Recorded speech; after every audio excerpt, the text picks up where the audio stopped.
invite you to look into how you can get involved a little more. And for our members and regular attendees, there are a number of announcements given in your bulletin insert.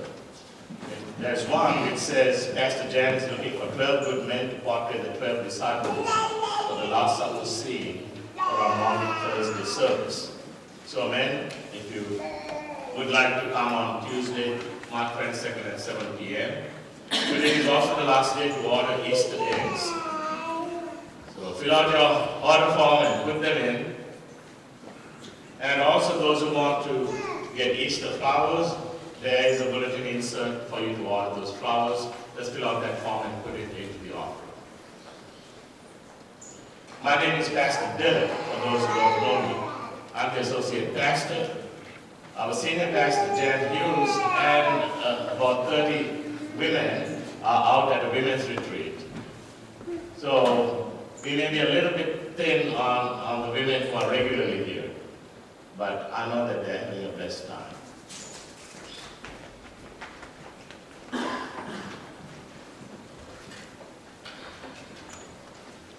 There's one more thing I want to mention. There's a bulletin insert like this. It says, Imagine No Malaria.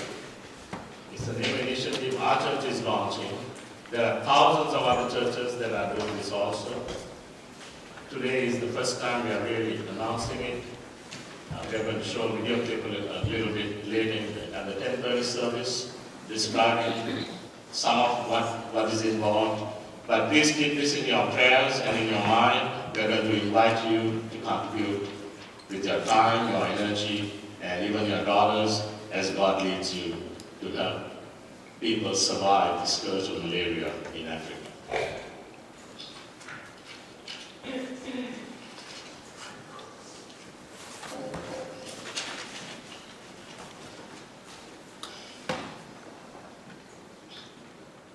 Father, how do I prepare to die? I know those words are not words we hear every day. Those words came from a young Sri Lankan girl in a hospital in New York. She was suffering from cancer. She was in the last stages of cancer. And she had been told that she didn't have long to live. I know this story because my sister, who is a physician, an oncologist, was attending to her. But she said that to her priest. She had a Roman Catholic upbringing, and as she got more and more ill, she became more and more devout. And she focused on the scriptures and the comforting words that Jesus had spoken so many times, and then she looked at the priest who had faithfully come again to visit her and said, Father, how do I prepare to die? And the priest's answer was, Rashika, that was her name, Rashika. We prepare to die by living the way Jesus called us to live. We were shown how to live our lives in one with God and Jesus and with our fellow sisters and brothers in this world. Live it that way. Give all the love you can. You will be ready to pass away when the time comes. Interestingly, our Bible reading today focuses on what Jesus said when he was preparing to die. So let me read you the scripture passage from John chapter 17, verses 13 to 26. Now Jesus knows he's going to be arrested. He knows he's going to be eventually crucified. His disciples don't quite get it yet, but he's preparing them. And you know, when you go to the deathbed of someone you love, what do you want to know? What are their last wishes? Right? What are their last wishes? Interestingly, we have this on record in John's Gospel, Jesus talking about his last wishes. He prays to God concerning the disciples. So now Jesus is praying to God. Verse 13. John 17, verse 13. I am coming to you now, but I say these things while I am still in the world, so that they may have the full measure of my joy within them. I have given them your word, and the world has hated them, for they are not of the world any more than I am of the world. My prayer is not that you take them out of the world, but that you protect them from the evil one. They are not of the world, even as I am not of it. Sanctify them by the truth. Your word is truth. As you sent me into the world, I have sent them into the world. For them I sanctify myself, that they too may be truly sanctified. Now I go to the verses that I'm focusing on in our message today. Verse 20 to 26. My prayer is not for them alone. I pray also for those who will believe in me through their message, that all of them may be one, Father, just as you are in me and I am in you. May they also be in us, so that the world may believe that you have sent me. I have given them the glory that you gave me, that they may be one as we are one. In them and you in me, may they be brought to complete unity to let the world know that you sent me and have loved them even as you have loved me. Father, I want those you have given me to be with me where I am and to see my glory, the glory you have given me because you loved me before the creation of the world. Righteous Father, though the world does not know you, I know you, and they know that you have sent me. I have made you known to them, and will continue to make you known to them, known in order that the love you have for me may be in them, and that I myself may be in them. So those were Jesus' last words, that last prayer that he uttered with the disciples. When you read further on in John, you see that the next scene is that Jesus is arrested. The disciples run away. It's all downhill from there until Easter. But let's look at that. I want us to look at some key verses and see what they mean. So look at this. These three verses I'm citing are talking about being united in God and Christ and with each other. And you see the same theme repeated. 21b, that they may all be one, as you, Father, are in me and I am in you. May they also be in us. 1. Verse 22, the glory that you have given me, I have given them, so that they may be one as we are one. 23, I in them and you in me, that they may become completely one. So that's unity is very important, that we become one with God and Jesus and with each other. Then we look at another section, verse 26b, Jesus' prayer that God's love will be in us and demonstrated, so that the love with which you have loved me may be in them and I in them. The love of Jesus to be manifested in the lives of the disciples. And then moving on, why is this? Several times he says this. Verse 21b, so that the world may believe that you have sent me. Verse 23, so that the world may know that you have sent me. You see that? I talked about being at the deathbed of someone you love. Well, here's Jesus, his last words. He wants us to be united in him and the Father and with each other. Jesus wants us to have the love of God in us, so that the world will see that love. And why is that? Because then the world will know Jesus. The world will come to know Jesus. Why? Because we are one with God, with Jesus Christ and with each other, we demonstrate the love of Jesus, and that will draw the world to us. 3 things. But if we go further, we see that this unity that Jesus talks about is the same as loving others. I give you 3 verses, one from John, Gospel of John, and 2 from 1 John. So John 14:23 says, "Those who love me will keep my word, and my Father will love them. And we will come to them and make our home with them." Right? So if someone comes to you and makes their home with you, they are with you. The Father and the Son will make their home with you. Those who love me will keep my word, and my Father will love them. 1 John 4:12 says, "If we love one another, God lives in us, and His love is perfected in us." So if anyone asks you, how do you get God to live in you? There's the answer.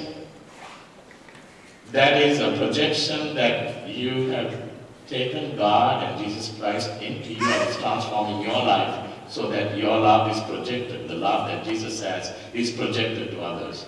And in 1 John 4:16, God is love, and those who abide in love abide in God, and God abides in them. It's not rocket science. It's straight. So how are we doing?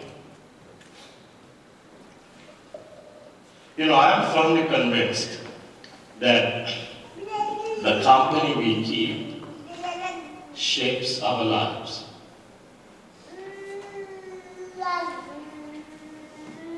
Once I read a wise man's writing which said, "Name to me the 5 closest people to you and describe their character and what's important to them, and I will describe your character and what's important to you."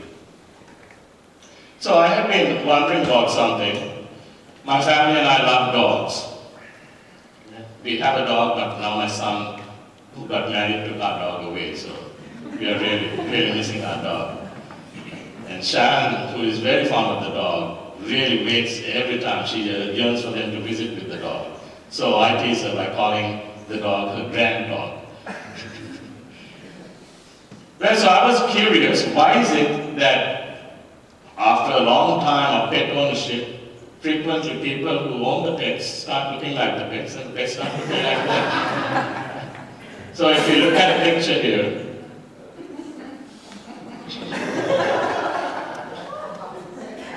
now I'm not making this up, this is actually based on some research.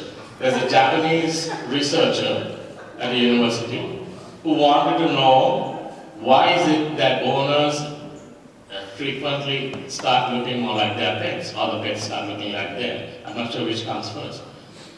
So he did this research in Japan, and I read some of the research. But he found that when photos of a pet owner, in this case a dog owner, and the photo of the dog was shown, and this was randomly done, people were asked, now pick who you think belongs to this dog, okay? They would look at their owners' faces, and 80% of the time they correctly picked the owners. And looking at these pictures, you say, no wonder, right? Now there's another thing that, okay, thank you, Jonathan. There's another thing that intrigued me. And this I found when, as a teenager, sometimes late at night, before going to bed, I just look for my mom or dad, and sometimes they were nowhere inside. And then I found them quietly in the front veranda with the light off. They were just sitting. There was no conversation, that's why I almost missed them. They were just sitting, enjoying each other's company. And they had been married for so long, they didn't really need to speak a lot. Some of you who have been married a long time, you probably relate to this. And I was curious, after doing this dog research, why is it that people who've been married a long time start looking like each other too? And there's a researcher in Michigan who's done research on this. And very interestingly, what he did was he looked at the wedding photographs of a man and a woman, and then 25 years later, the wedding photographs. Not the wedding photograph, their photographs. Okay, so they were married once, they looked like this. 25 years later, what do they look like now? And what are their similarities within those, after those 25 years? And amazingly, he said, in every case that he studied, they looked more alike. Isn't that interesting? We are shaped by our company. Now, not only that, were they more like, he said, what he found was couples who are very happy with each other look even more alike.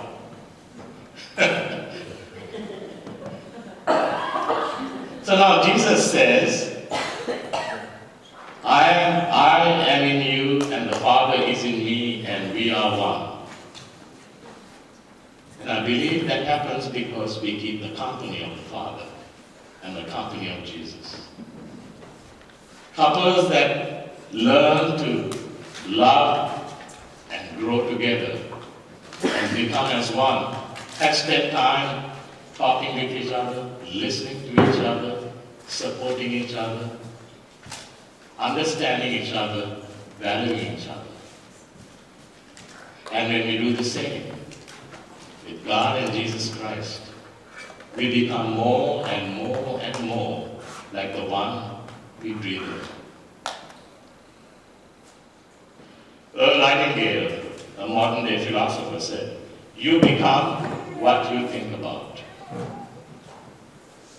You become what you think about.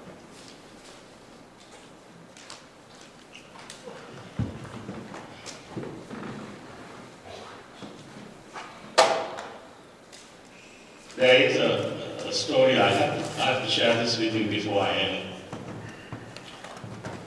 It is about how the Church of God can share the love of Jesus because they are invested in that love. There's a woman in Sierra Leone, Africa, named Muriel.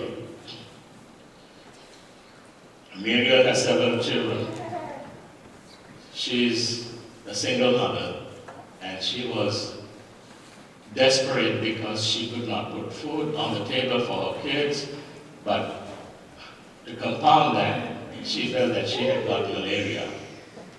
All the signs were there, and that her children had got malaria, but she had no money for medicines. She went to state health work and tried to bargain to exchange something that she could give to get some medicine. And state worker said, "No, we need to be paid for this." Well, fortunately, she ran across a community health worker. That community health worker had been trained by the United Methodist Church that trains health volunteers, community volunteers. And she told her about what the signs of malaria were, that she could get treatment immediately. She took her to a clinic where they were tested. They were all found positive. They were immediately started on the treatment regimen. And then they were sent home with the medicines, and the community health worker said, "I will come and show you how to use them." And Muriel said, this is more than I ever expected. Can I give you one of my goats for the service that you're providing? And the community health worker said, "No, keep your goat. This is all free." She said, "How can this be?" She said, "Because there's a place called the United Methodist Church. People in America, they're sending money to train us and to pay for the medicines. And so we can provide this free because other people want you to be well." And Muriel broke down and cried. Her children are well now, and she is well. And now Muriel says she wants to be trained to be a community health worker herself. Because love is a gift that keeps on giving. How will the world know that Jesus is the Christ? Because we live out Jesus' message in love. I have no doubt that this church will continue to do what it has always done, to live out Jesus' message of love in tangible ways, stopping hunger, fighting malaria, giving shoes to children who need them, and in a number of ways. But most of all, remember, it all starts with having Jesus and God come into our hearts, being united with them, and then living out that word, that message in love. Would you bow your heads with me, please? Heavenly Father, thank you for your call to be united with you. Father, even as we are united with you, we pray that the love which you have for us will spill out and touch others and make a difference for them, so that the world will know that you are Jesus, the Christ, the Savior of the world. We pray in His name. Amen.